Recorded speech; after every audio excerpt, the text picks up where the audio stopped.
Y tenemos a un invitado de lujo, otro invitado de lujo.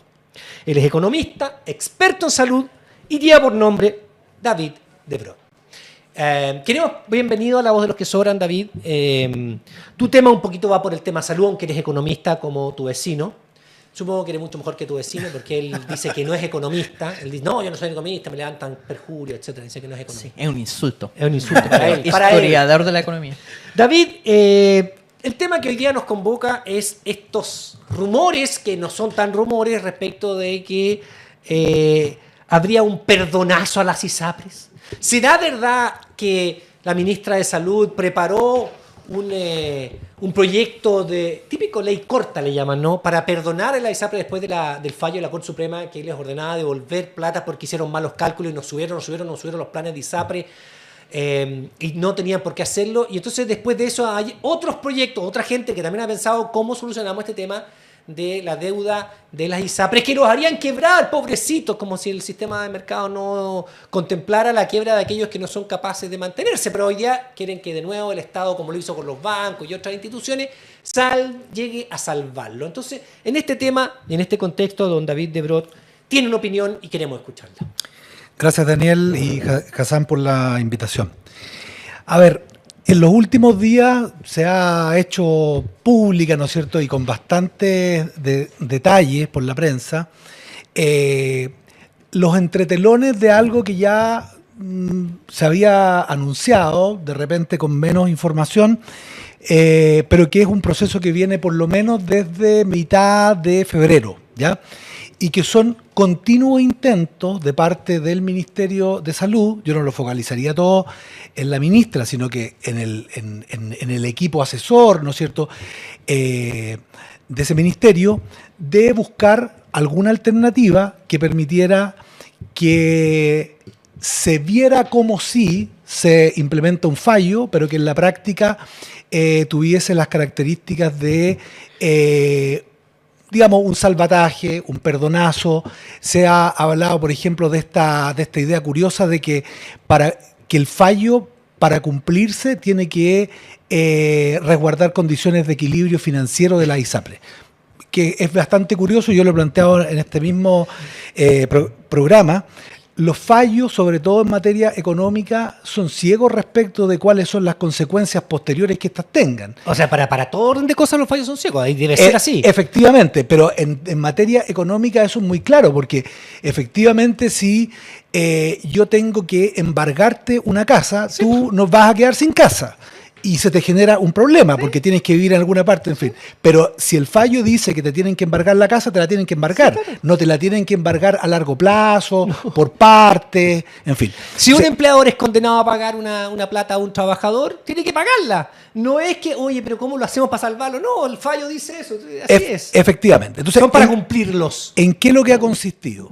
Ha consistido básicamente en dos formas de interpretar el fallo.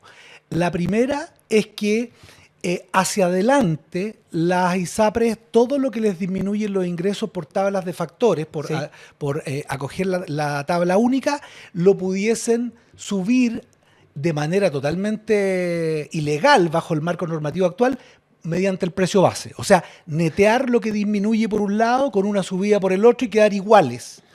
¿Quién paga eso? Los beneficiarios de la ISAPRE, los afiliados, porque el fallo lo que plantea es que se tienen que disminuir los precios porque hay una discriminación que se ha ocasionado, que entre paréntesis no es desde el año 2019 ni 20, sino que ya viene de una sentencia del Tribunal Constitucional del año 2010. Sí.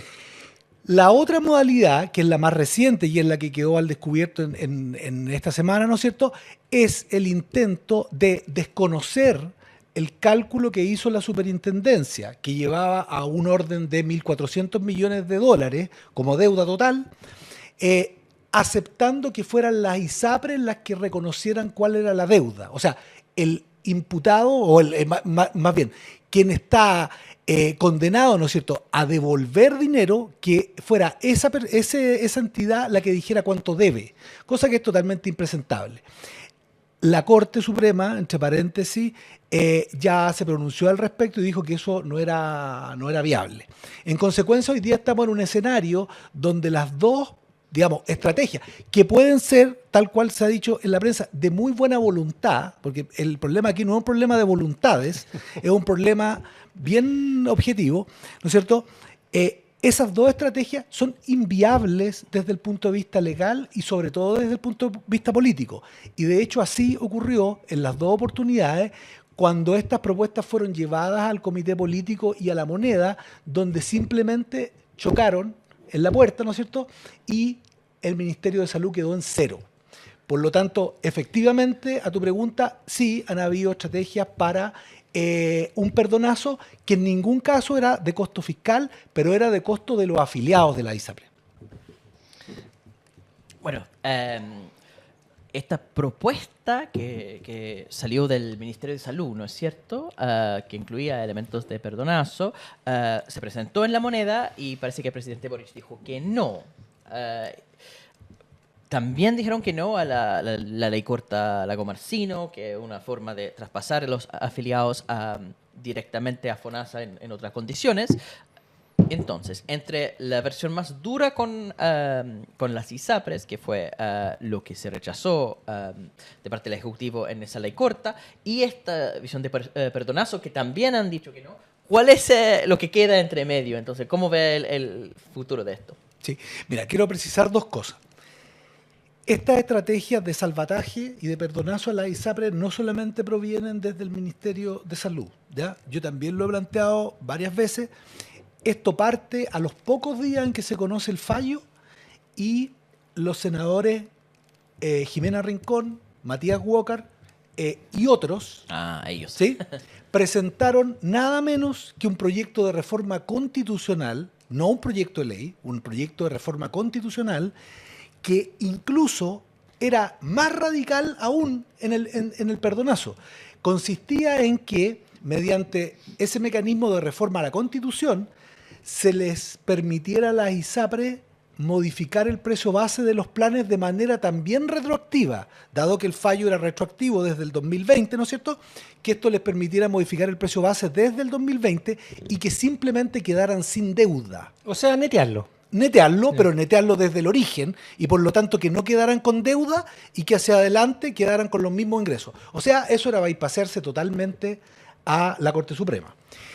Por lo tanto, insisto, esto no viene solamente de ahí, viene de Rincón y Walker querían la Rincón y versión Walker más más- extremista. ¿Qué tal, digamos? Porque también... ¿La derecha o...? Sí, por supuesto. Los senadores de derecha suscribieron ese proyecto ¿Y de del ley, otro lado? que entre paréntesis es un proyecto de ley que está en trámite en la Comisión de Salud del Senado. Por lo tanto, podemos tener novedades porque esta cosa, tal cual se ha comentado, es como un globo. Uno lo aprieta por un lado y sale por el otro.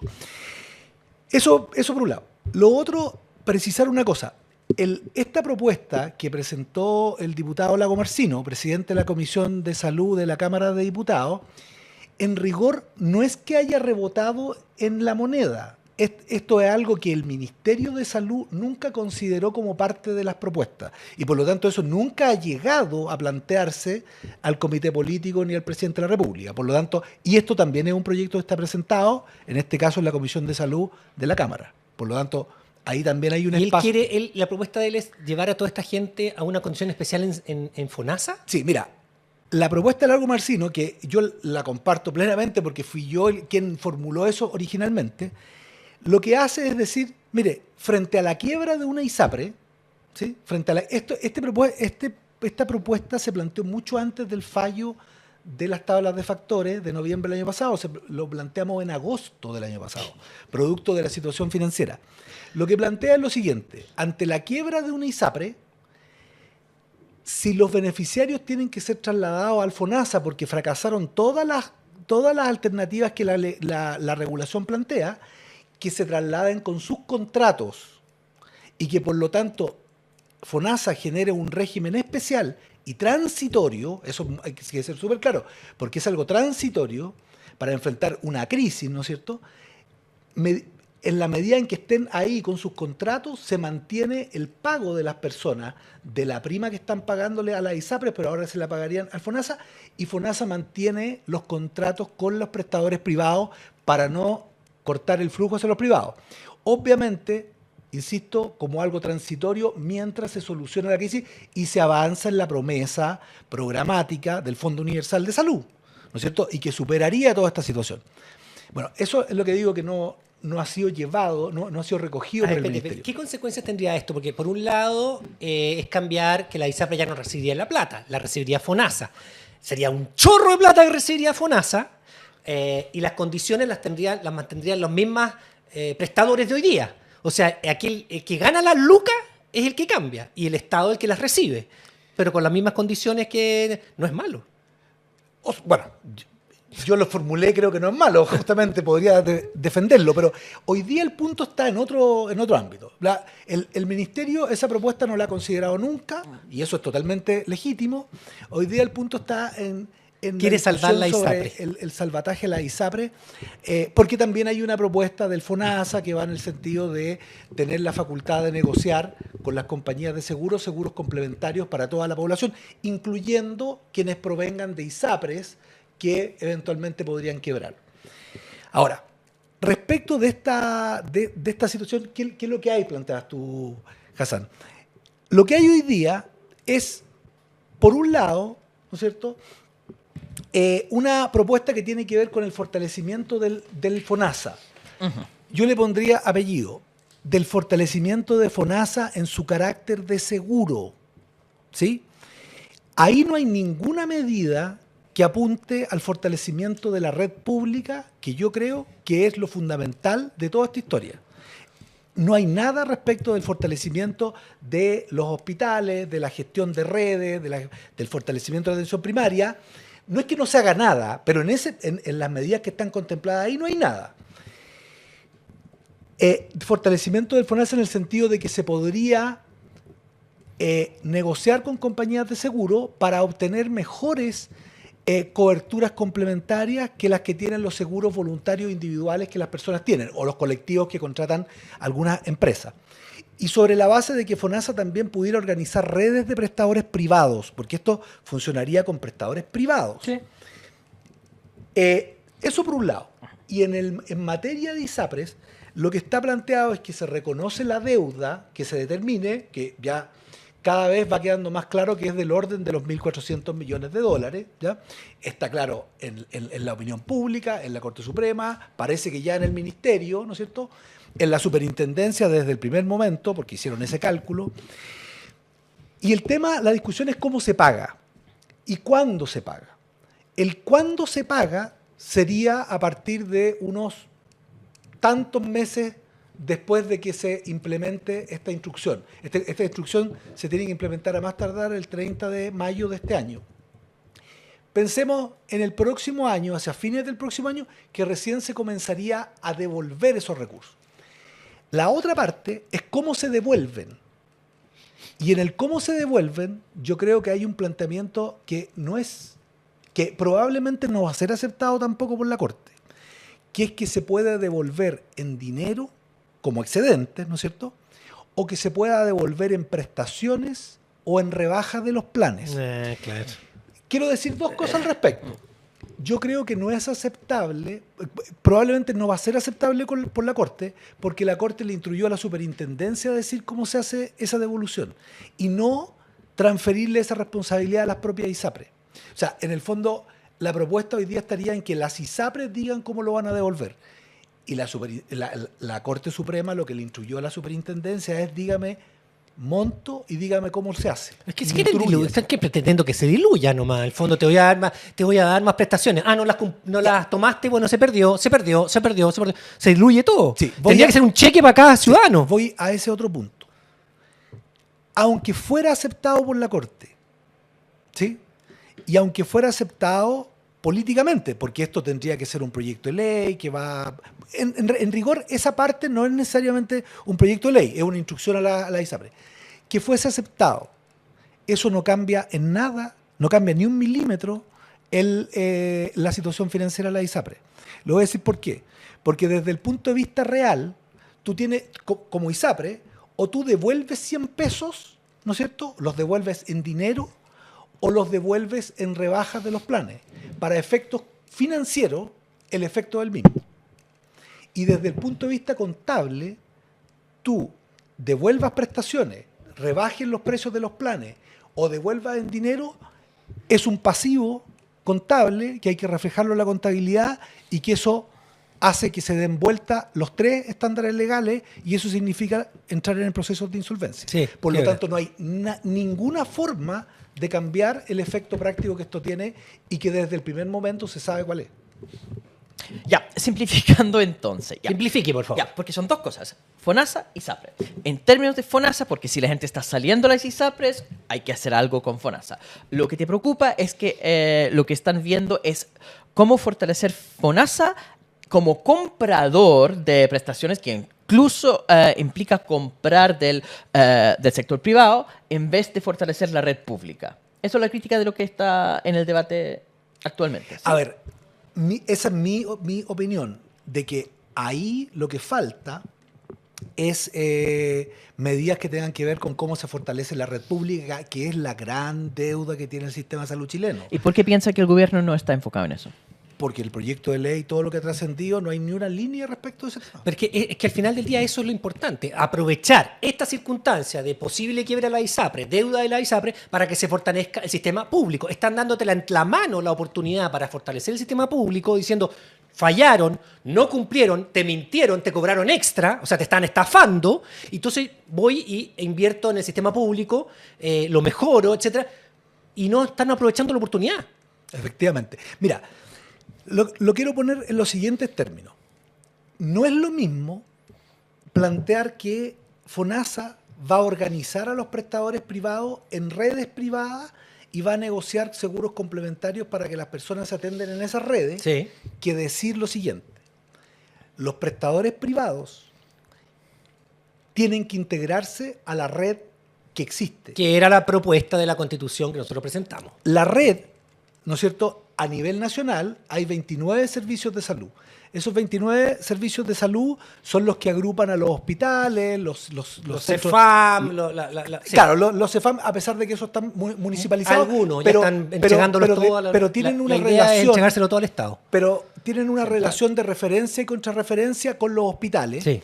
Y por lo tanto, ahí es donde ocurre este problema de las listas de espera. Entonces, lo que uno esperaría es que los prestadores privados se integren a esas redes y que FONASA, a través de esas redes, vaya modulando el financiamiento hacia la red pública y también hacia los privados.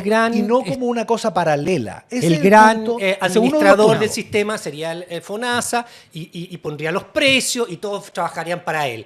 Es lo lógico, es lo que pasa en todos los países europeos, es lo que pasa en la mayoría de los países que tienen un sistema de salud administrado, dirigido por el Estado. En general funcionan así. Así ¿ya? funcionan. Pues hay modalidades Sí, específicas, claro. pero en general este tema de los fondos únicos es la tendencia y es la política en general en materia de financiamiento de Pero la no solamente financiamiento, directrices, prestadores, o sea, estamos hablando de que un Estado que se hace cargo de la salud y utiliza prestadores privados, etcétera, y a la larga también les fija ahí el precio, o sea, no te puede cobrar lo que quiera porque tú tienes es el gran pagador, es el gran, no sé, mandante, por decirlo así. Claro, efectivamente.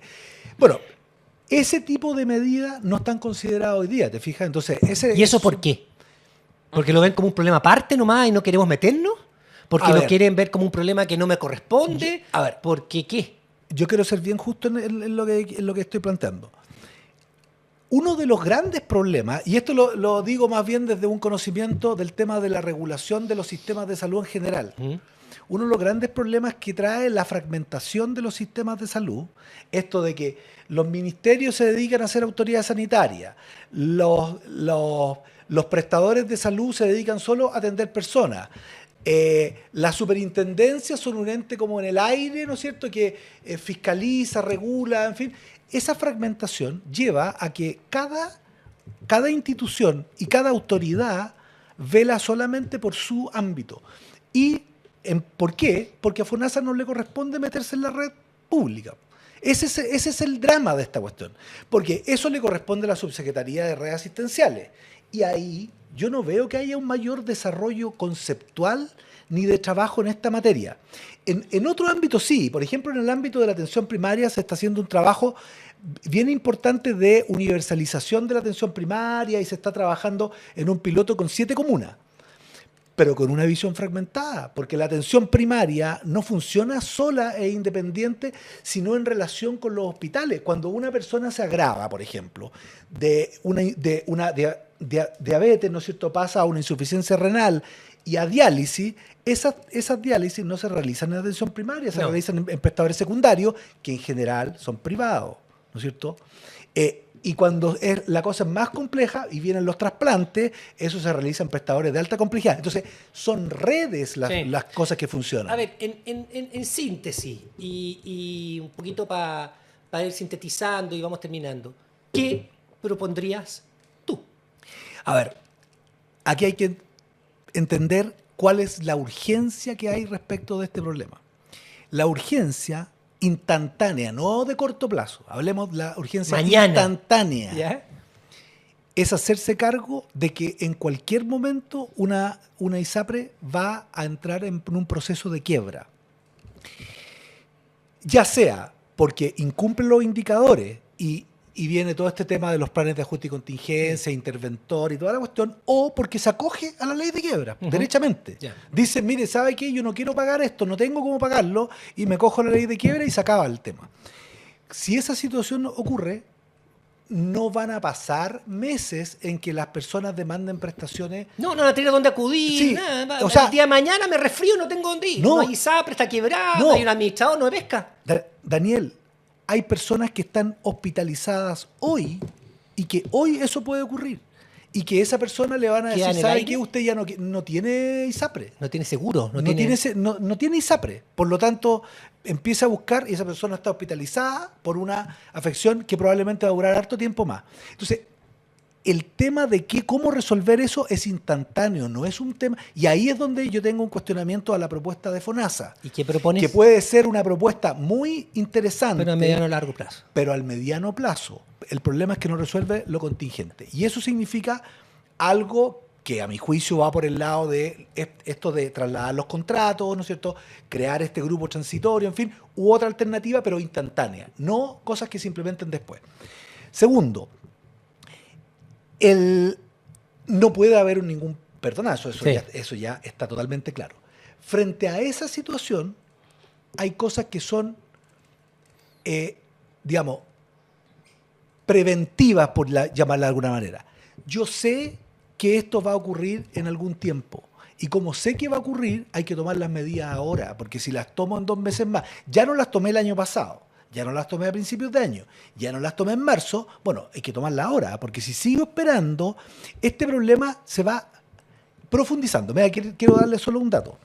Yo he insistido harto con el tema de las garantías, de las liberaciones de garantía. Valga recordar que cuando la situación financiera de la ISAPRE es normal, las liberaciones de garantía son 0, ¿sí? El año 2021, en septiembre, cuando parten las liberaciones de garantía, entre septiembre y diciembre, se liberaron 77.000 millones.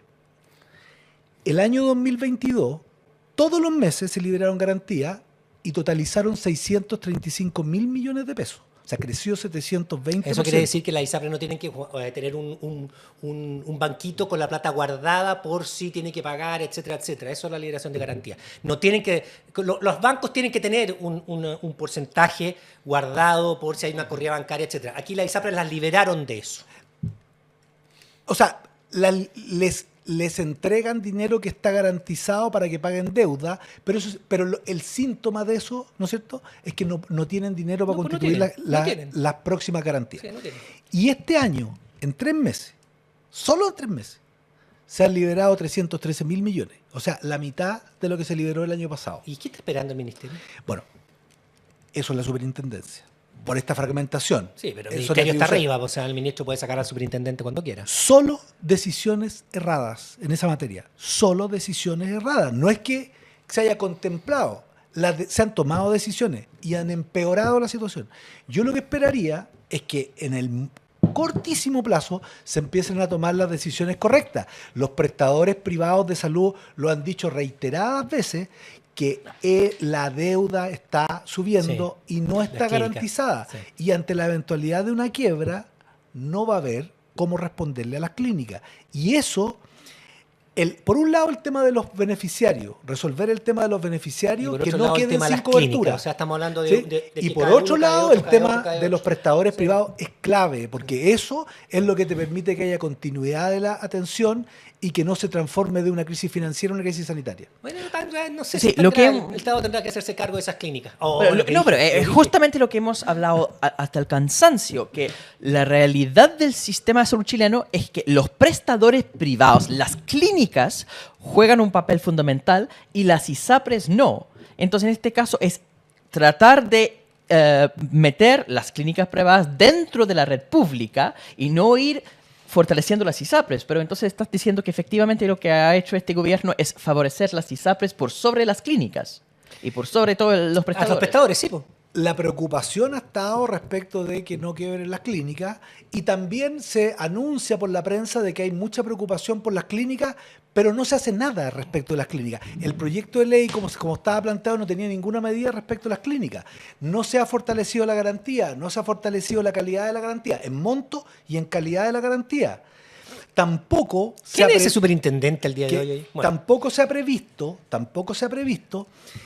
por ejemplo, tener un fondo de contingencia del Ministerio de Hacienda por si una por si una clínica quiebra y queda la infraestructura, como fue esto de la clínica Sierra Bella, que el 2019 cerró, ¿no es cierto? El 2019 cierra y se transforma en un edificio Elefante blanco. que está cerrado. Sí. Cuando hay un problema de oferta de listas de espera, entonces esa es la oportunidad. No, es que así no lo vio la Contraloría, no lo vio así.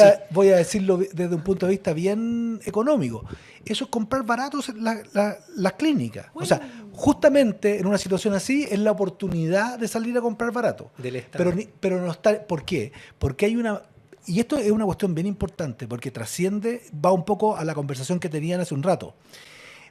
Es un problema de matriz ideológica. Sí. No es cierto que en el Ministerio de Hacienda haya neutralidad y estén como por arriba de las cosas. Ahí hay una visión ideológica de que el sector privado, lo que tienen en la cabeza es la subsidiariedad del Estado. El Estado solamente sirve para cuando los privados no tienen interés, no es un buen negocio. El paradigma tiene que cambiar. Este gobierno asumió planteando un paradigma completamente distinto, que es que no tenga que existir sector privado, pero hay ciertas materias como pensiones, salud, educación, donde el rol preferente tiene que ser del Estado. O sea, ¿tú crees que el Ministerio de Hacienda y su ministro representado cree que tiene una visión subsidiaria en materia de salud? ¿La sigue manteniendo? Absolutamente. O sea, estas conversaciones siempre uno trata de explicar las cosas relativamente simples, pero en esta discusión también ha intervenido Hacienda. Sí. En las decisiones de cómo tiene que ser la propuesta, ha intervenido y ha incidido fuertemente la visión de Hacienda y de la dirección de presupuestos de ese ministerio. Sí, es verdad. Y eso es algo que ha ocurrido en todos los gobiernos, porque yo he estado en el ministerio en varios gobiernos y siempre las limitaciones han venido o del neoliberalismo al interior del Ministerio de Salud y de FONASA, o del neoliberalismo instalado en el Ministerio de Hacienda en forma permanente, sea el gobierno que sea. David de Poco Brot, cambio. queremos agradecerle sus explicaciones y su venida hoy día a La Voz de los que Sobran. Muchas gracias, David, siempre tan claro. Gracias. Y queremos agradecerle a ustedes también su sintonía hoy día. Terminamos a las 12:20. Pueden unirse a la comunidad de La Voz de los que Sobran, como decía, póngale like, marque la campanilla, intégrese. Acuérdense que Twitter nos bajaron los malos, así que intégrese, llame a otros a subirse a Twitter, a ver si llegamos al mismo número que teníamos, el nuevo Twitter nuestro. Gracias por estar ahí. Hassan, despídanse y salude. Chao, chao. No se olviden de poner like porque eso nos ayuda con el famoso algoritmo. Queremos llegar a más gente y mientras que los malos, como bien dice Daniel, nos están atacando todos los días, dependemos de ustedes, nuestra linda y leal comunidad que nos ve todos los días. Por favor, que ayuden poniendo su like, tocando la campanita y nos vemos mañana Mañana con la para seguir en la lucha. Ale Valle. Chau, chau.